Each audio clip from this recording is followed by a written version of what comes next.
Donald Trump's recent pitch to African-American voters has been, Democrats have failed you. What do you have to lose by giving me a shot? The GOP nominee took that message to a black church in Detroit Saturday.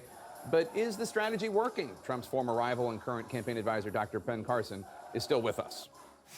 Dr. Carson, you were with Mr. Trump in Detroit over the weekend. You took him on a tour of your neighborhood. He's been saying he will make lives better for African Americans and other minority groups in this country. It doesn't seem as though non-white voters are buying it. When asked in a recent poll who would better improve life for minorities, 86% of respondents favored Clinton compared to just 12% for Donald Trump. That's a poll among non-white voters. It doesn't seem as though Mr. Trump's outreach is working. But wouldn't you agree, Jake, that it's better that he do some outreach? You know, traditionally, the Republicans have pretty much left the African-American vote to the Democrats and assumed that there was no point in even trying for it. He is at least making an effort and putting out some proposals that are actually pretty darn good. You know, in terms of school choice and school vouchers, the reason that the Democrats are against those escapes me, because a good education is really the foundation for success in our society.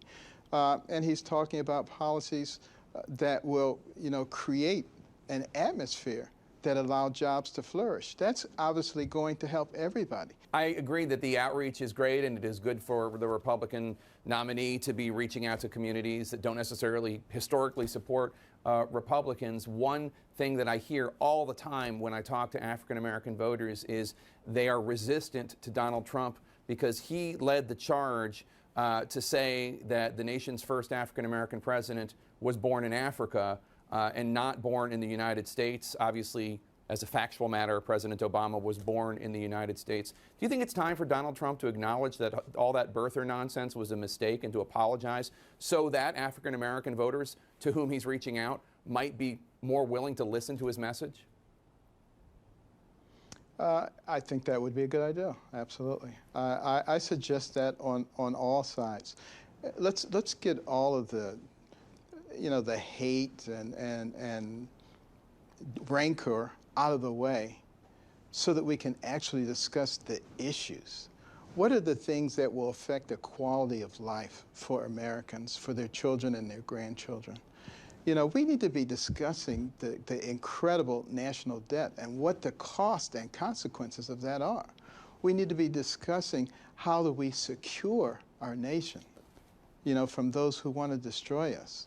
We need to be talking about our prison reform and educational reform. You know, these are the big issues. And how we get caught up in all this other stuff, you know, is a reason that we will go down the tubes if we don't correct it. Dr. Ben Carson, always a pleasure to have you on the show. Thanks for joining us. Thank you, Jake.